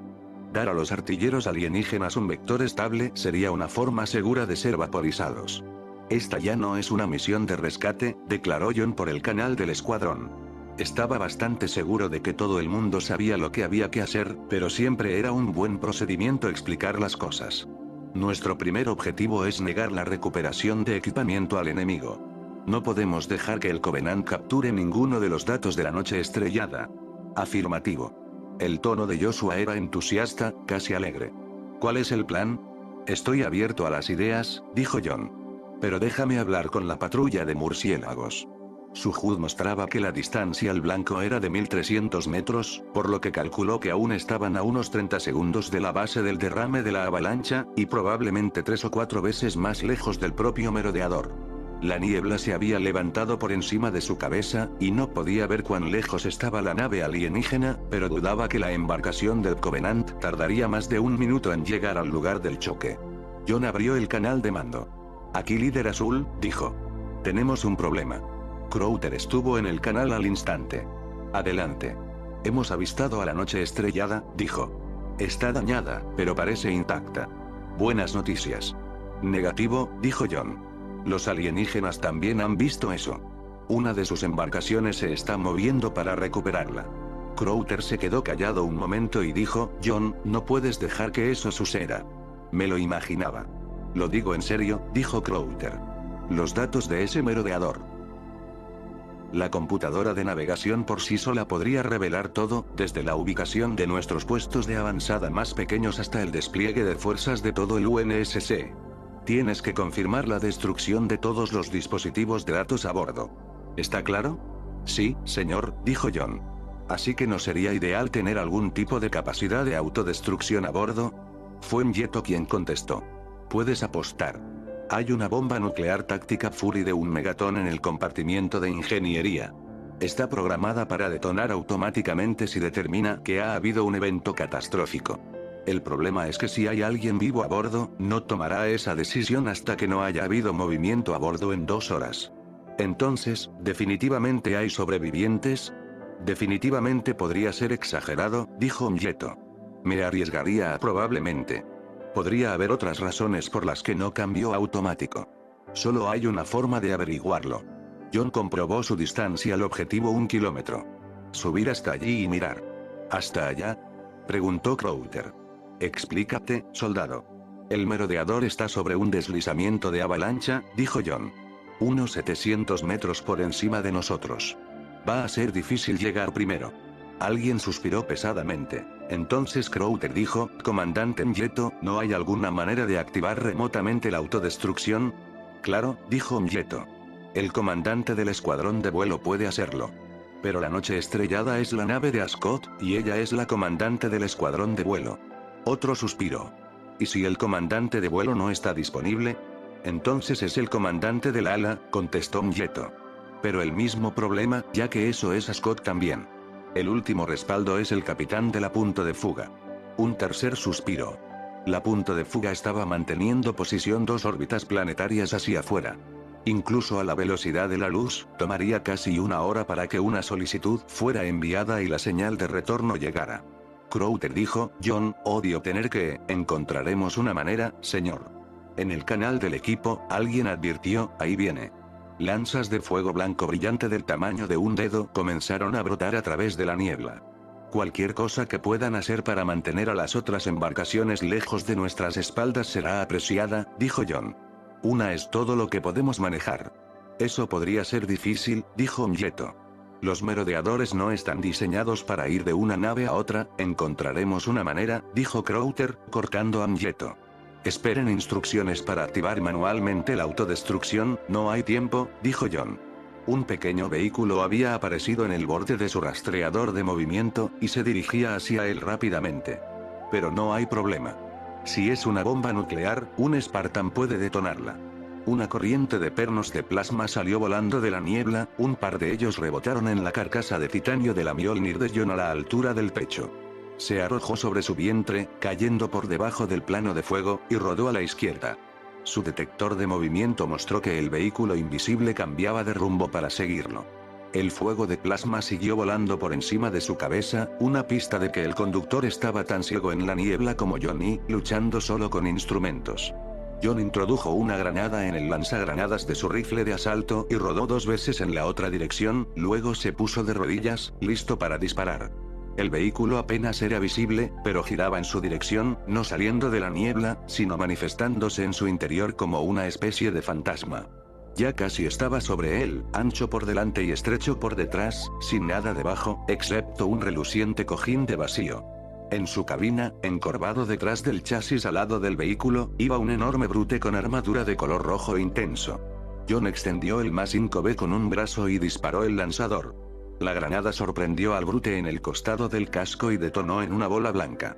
Un estruendo sonó dentro del casco de John cuando su Mjolnir fue salpicada con trozos de metal y hueso. El vehículo pasó en zigzag con la mitad inferior del cuerpo del brute tambaleándose en el asiento, derramando bruma roja en la niebla. John revisó su HUD y vio 4 vehículos más entrando y saliendo de la vista en su rastreador de movimiento. Solo la mitad de su escuadrón estaba al alcance, por lo que duplicó el número de enemigos, estimando que le quedaban menos de 10 vehículos.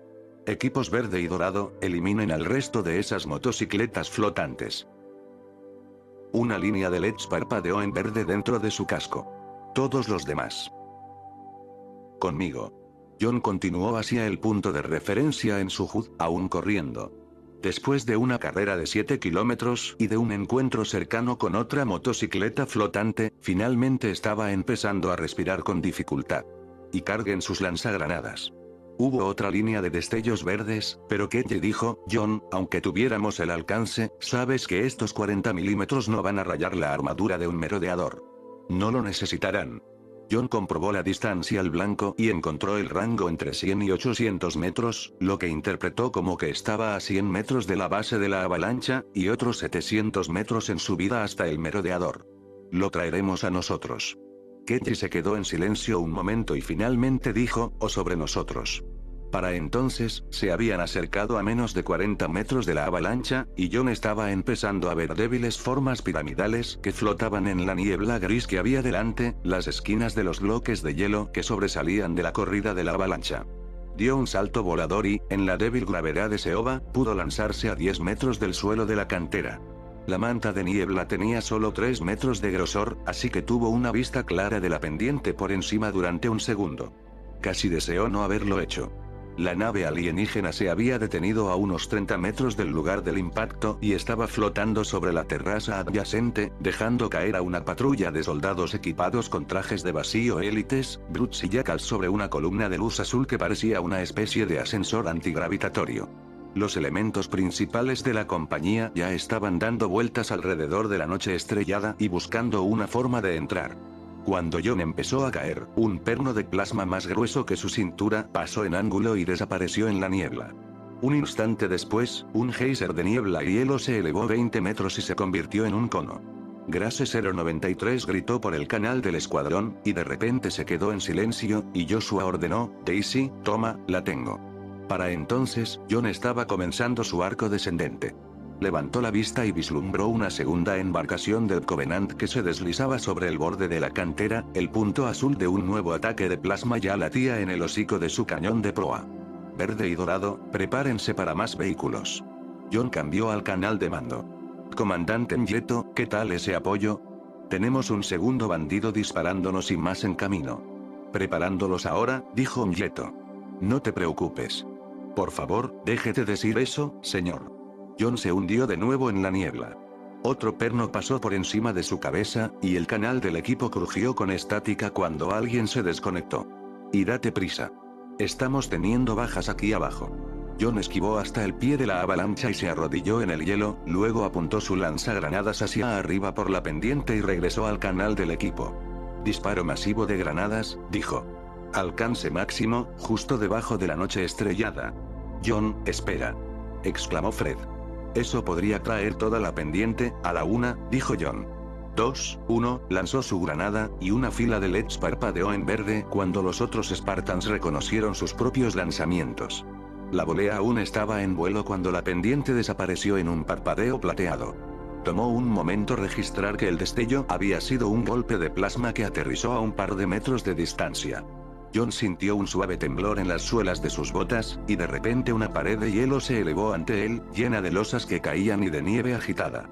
Se dio la vuelta y saltó hacia el cielo, tratando de ganar suficiente altura para aterrizar en la cima y surfear, pero no sirvió de nada. Las avalanchas se podían mover al mismo tiempo, la parte inferior se deslizaba por debajo de la parte superior, y cuando eso sucedía, nadie era lo suficientemente rápido como para salirse del camino. Ni siquiera un Spartan. John sintió que la pared golpeaba sus pies y levantaba sus piernas y se tragaba sus caderas y torso, y lo arrastraba, lanzándolo hacia adelante y hacia abajo, luego alrededor y hacia atrás dentro de una masa de escombros helados, y perdió todo el sentido de la orientación, solo sabía que estaba dando tumbos de cabeza a los pies, y luego ya no, solo estaba ahí, flotando en la oscuridad, sin tener ninguna idea de lo que pasaba, sin saber qué estaba arriba ni qué estaba abajo, el canal del escuadrón repleto de maldiciones e interrogantes y nada de eso tenía sentido.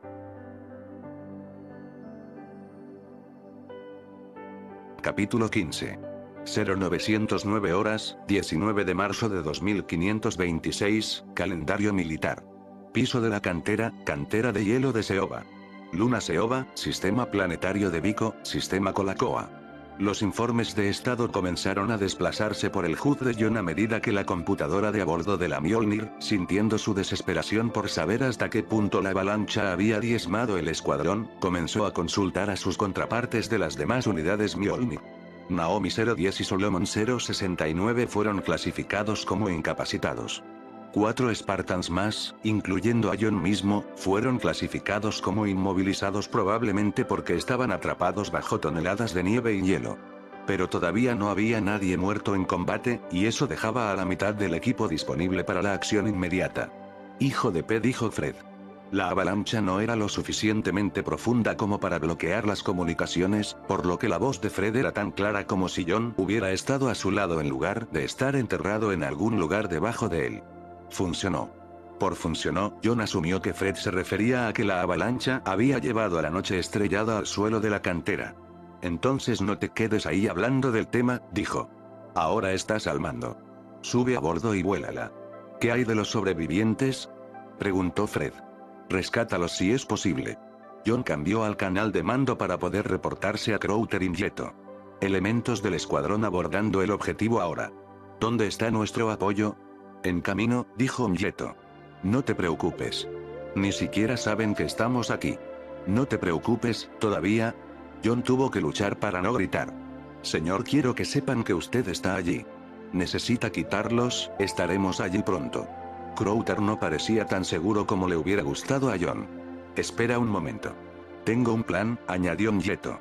La mejor manera de asegurarnos de que el Covenant no vuelva a caer sobre ustedes es eliminarlos en la primera pasada. John se mordió la lengua, luchando contra la tentación de preguntar cuánto tiempo llevaría. Sus Spartans estaban siendo usados como cebo otra vez y lo único que podía hacer al respecto era ser un soldado, desenterrarse, y tratar de mantenerlos con vida. Afirmativo. John activó la linterna delantera y no vio nada más que un color azul delante de él. Estaba atrapado en hielo comprimido y nieve como un escarabajo en ámbar, con las extremidades de un lado de su cuerpo estiradas hacia atrás y las del otro lado enroscadas por debajo. Su casco estaba ladeado en un ángulo que hacía que su cuello se sintiera como si el empalme neural en la base de su cráneo fuera una hoja de masilla apretada contra su columna vertebral, y no tenía la menor idea de hacia dónde estaba arriba. La computadora de a bordo mostró una flecha en su HUD, apuntando hacia su hombro izquierdo. Cuando John no reaccionó, las palabras "¿Qué estás esperando, soldado?" aparecieron debajo de la flecha. O la computadora de a bordo estaba desarrollando un sentido del humor, o había usado la interfaz neural de John para acceder a sus recuerdos del jefe Mendes, el instructor principal de entrenamiento del programa Spartan Agent Reach. John comenzó a girar su mano izquierda hacia adelante y hacia atrás, tratando de crear un poco de espacio. La mayoría de las víctimas enterradas bajo el increíble peso de una avalancha ni siquiera podían hacer tanto, pero la mayoría de las víctimas no llevaban armadura Mjolnir con energía de fisión. John rápidamente creó un espacio alrededor de su mano, luego alrededor de su antebrazo, y comenzó a cavar, raspando el hielo hacia su codo y empujándolo hacia abajo bajo su brazo. Al poco tiempo, tenía todo el brazo libre. Despejó el espacio alrededor de su casco y soltó el otro brazo, siempre empujando el hielo hacia abajo, y pronto toda la parte superior de su cuerpo se movía. Después de un minuto de eso, fue otro minuto de gatear, tirando de sí mismo continuamente hacia arriba, y luego empujando el hielo compacto y la nieve hacia abajo. Su rifle de asalto se había perdido en algún momento durante el giro, pero no se molestó en buscarlo. Probablemente estaba tan lleno de hielo que solo serviría como una pala. Además, todavía tenía su arma de mano M6D, y con su munición de alto poder explosivo de semi-perforación de armadura de 12,7 milímetros, sería más fácil de despejar y casi tan efectivo como el rifle de asalto. De hecho, en manos de alguien que sabía cómo manejarla, la M6D tenía una notable potencia de frenado, y era una de las armas de infantería convencionales más eficaces que el UNSC tenía a su disposición. Pero el arma de mano no tenía un M301 colgado de abajo. Iba a echar de menos el lanzagranadas, especialmente desde que, mientras subía, los equipos verde y dorado empezaron a charlar en el canal del escuadrón, coordinando los ataques contra lo que empezaba a sonar como una interminable corriente de vehículos. Cuando John finalmente salió a la superficie, encontró al merodeador caído casi encima de él. La superficie del final del montículo estaba por encima de la manta de niebla que cubría el piso de la cantera, para que pudiera ver que la noche estrellada estaba a una docena de metros de distancia. Estaba descansando boca abajo con su popa enterrada y su fuselaje delantero elevándose desde el final del montículo en un ángulo de 30 grados. De la proa solo quedaban las manchas de hollín que había dejado en el cuello arrugado del fuselaje cuando explotó. Fred y los otros Spartans no se veían por ninguna parte, pero 10 alienígenas estaban trepando una de las alas de la noche estrellada sobre su vientre. A juzgar por sus tamaños y formas de casco, había un par de élites que lideraban a 4 Jackals y un número similar de Brooks. Todos llevaban armadura tan profundamente roja que era casi negra, y todos parecían estar armados con armas rechonchas adecuadas para un asalto cercano. John se quedó en su agujero y revisó el rastreador de movimiento de su HUD. Mostraba a 3 Spartans cercanos donde él no vio nada más que el final del montículo, probablemente todavía estaban intentando cavar su camino a la superficie. John no podía ver lo que estaba pasando en el piso de la cantera detrás de él, pero a partir de la charla del canal del escuadrón, sonaba como si las motocicletas flotantes estuviesen siendo apoyadas por al menos 3 naves más del Covenant. No se molestó en abrir el canal de mando para pedir ayuda de nuevo. Yeto estaba usando claramente a los Spartans como cebo para su trampa, y quejarse de ello solo le daría a Crowther otra excusa para arrojarles a la cara su inmadurez, para tratar a los Spartans como si no tuvieran nada que hacer en el campo de batalla en primer lugar. Los alienígenas estaban todos de pie sobre la barriga de la noche estrellada, revisando sus armas y, en general, pareciendo que se estaban preparando para abordar. La nave del Covenant que los había dejado estaba dejando su posición cerca del lugar original del accidente y comenzaba a flotar hacia el nuevo lugar de descanso del merodeador.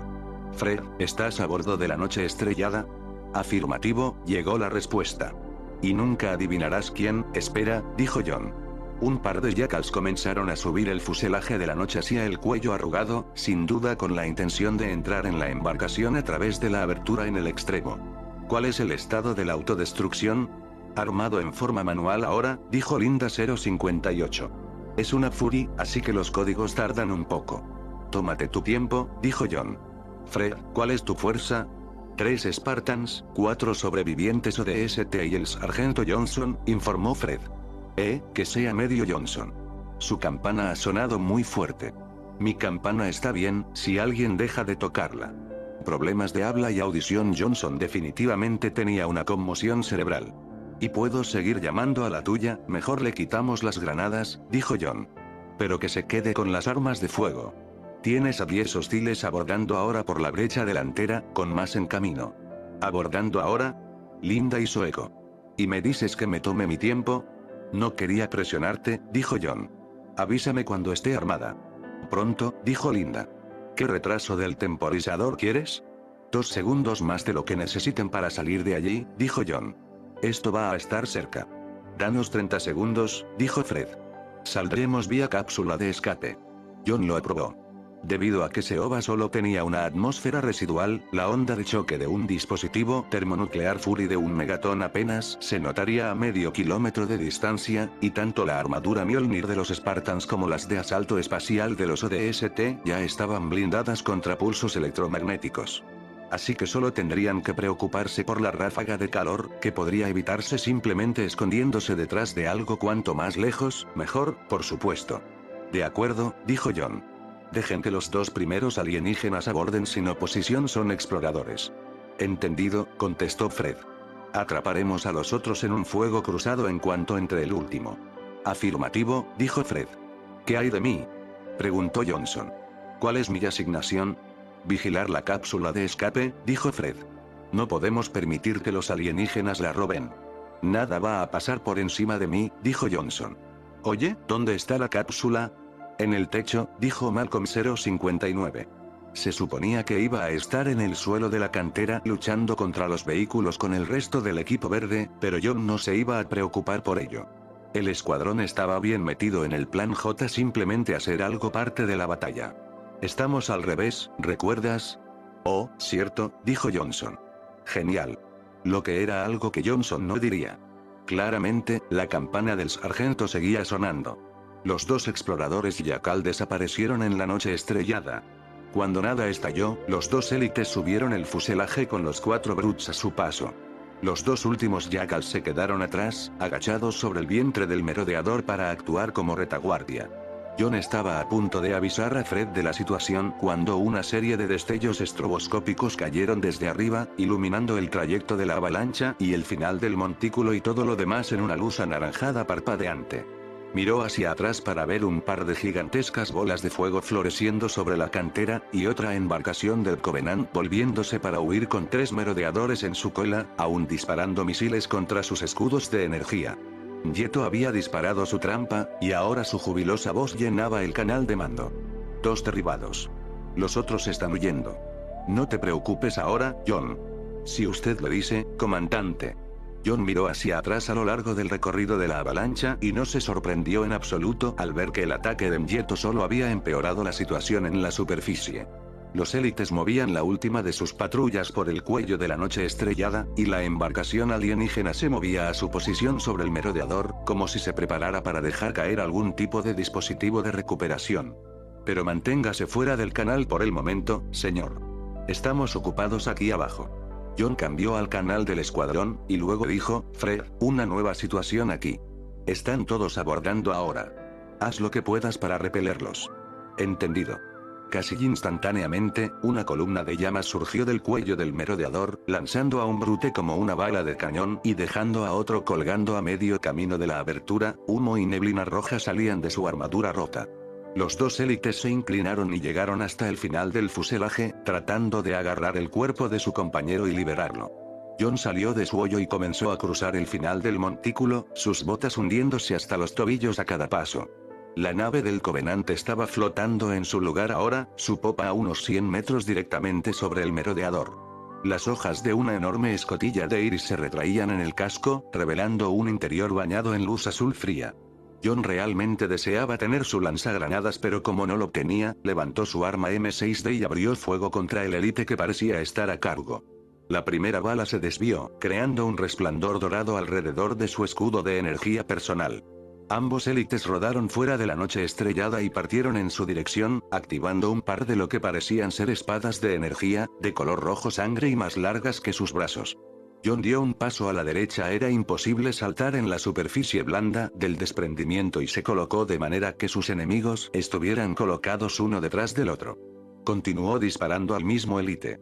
Después del siguiente disparo, el escudo cayó y las rondas de la M6 comenzaron a tambalear al alienígena y a hundir su armadura. John arremetió, aún disparando y acertando más a menudo de lo que había fallado. Finalmente, 2 balas penetraron, y el alienígena casi pareció desinflarse, sus piernas se doblaron por debajo de él y la hoja de su espada de energía se retrajo en la nada, su sangre púrpura salió a través de los agujeros de la armadura de su pecho. John se lanzó hacia adelante, usando su mano libre para agarrar por el cuello al moribundo élite y empujarlo hacia su compañero. Pero el otro élite ya se inclinaba alrededor para rebanar a lo alto de la cabeza con su brillante espada roja, una finta diseñada para hacer que su oponente se agachara, para que el golpe de muerte pudiera ser lanzado desde arriba. John se introdujo en el ataque, girando al élite herido de muerte a su alrededor para desbalancear al que avanzaba y mantener la espada de energía a raya. Luego empujó la M6D contra la placa frontal de su atacante y disparó. Pero este también tenía un escudo de energía. Las balas se desviaron en un destello dorado que no causó absolutamente ningún daño a la armadura, y entonces la pistola de John estaba vacía. Eso no importó. Con el enemigo desequilibrado y medio cegado por un destello de cañón, John movió su mano desde la garganta del élite muerto hasta la muñeca del que quedaba. Dejó caer la pistola en su otra mano y agarró a su atacante por debajo de la axila, luego lo alzó por encima y lo dobló sobre su propia espada de energía. La hoja atravesó el escudo y la armadura como si no existieran. Se extinguió. Entonces John se encontró tropezando hacia adelante cuando un disparo golpeó su armadura por detrás. Se zambulló en una voltereta hacia adelante y empezó a oír un zumbido chillón, la alarma de pérdida de presión de la Mjolnir. Se sentía como si alguien le hubiera dado un puñetazo fuerte en el omóplato, pero no había dolor real o entumecimiento, solo un dolor sordo que ya se estaba desvaneciendo. Así que no había herida, solo un agujero en su armadura que lo asfixiaría lentamente mientras su traje perdía presión. Al menos la palabra clave era lentamente. A menos que lo golpearan de nuevo. John dio 2 saltos mortales y se echó de espaldas, de modo que su cabeza se dirigía hacia la noche estrellada, y luego rodó 2 veces hacia los lados. Se detuvo boca abajo, cavando en el hielo para hacerse un blanco más pequeño. Su HUD mostró su traje con un 98% de presión, así que tenía tiempo, y su rastreador de movimiento mostró que 2 Spartans venían detrás de él. Cuidado con los tengo, dijo Anton 044 en el canal de comunicación del escuadrón. ¿Sigues vivo, no? Por ahora, dijo John. Tengo una fuga de presión. Tengo un paquete de parcheo, dijo Joshua 029. Espera un momento. John levantó la cabeza y, encima de la noche estrellada, vio a 2 jackals agachados detrás de un par de escudos de energía circulares montados en sus brazos. Los escudos brillaban de oro de arriba a abajo mientras las balas se desviaban en todas direcciones, pero ninguno de los alienígenas parecía tan ansioso por responder al fuego. Permanecieron a cubierto y miraron a la escotilla abierta por encima de sus cabezas, como si esperaran que la ayuda cayera de su embarcación en cualquier momento. Esperaban ser arrastrados a la seguridad de su hangar. Recordando que los alienígenas habían descendido a la superficie dentro de un rayo azul de luz apenas perceptible, se dio cuenta de que podrían estar esperando volver de la misma manera y llevarse a la noche estrellada con ellos. La escotilla en el fondo de la embarcación del Covenant era ciertamente lo suficientemente grande. Linda, ¿cómo está esa Fury armada?, informó. Iniciaré el cronómetro tan pronto como podamos arrastrar al sargento Johnson a la cápsula de escape. Haz lo que tengas que hacer, dijo John. Solo inícialo ahora. El Covenant está a punto de activar algún tipo de sistema de levantamiento. ¿Un sistema de levantamiento? Johnson dijo. ¿Qué clase de? La pregunta terminó en un ruido sordo. Entonces Johnson comenzó a protestar y a maldecir con la voz espesa de una víctima de una conmoción cerebral. John lo ignoró. Todo el personal, a cubierto. Dijo. 30 segundos para la detonación de una bomba nuclear táctica de la clase Fury. Repito, una bomba nuclear táctica en 30 segundos. Joshua y Anton dejaron de disparar. Los dos Jackals miraron cautelosamente desde detrás de sus escudos y levantaron sus armas, luego cayeron cuando la noche estrellada voló su escotilla de escape. Medio segundo más tarde, la cápsula de escape fue lanzada y se arqueó sobre el foso de la cantera. Un segundo después de eso, dos corrientes de pequeños pernos de plasma de defensa de punto salieron de la popa de la embarcación alienígena, pero los tripulantes de los cañones habían sido claramente cogidos por sorpresa, y la probabilidad de que fijaran un blanco parecía remota. John ya estaba arriba y saltando por la pendiente del deslave con Joshua y Anton cuando la voz de Crowther llegó por el canal de mando. ¿Qué demonios fue eso? Fred y Linda con sobrevivientes de la noche estrellada, reportó John.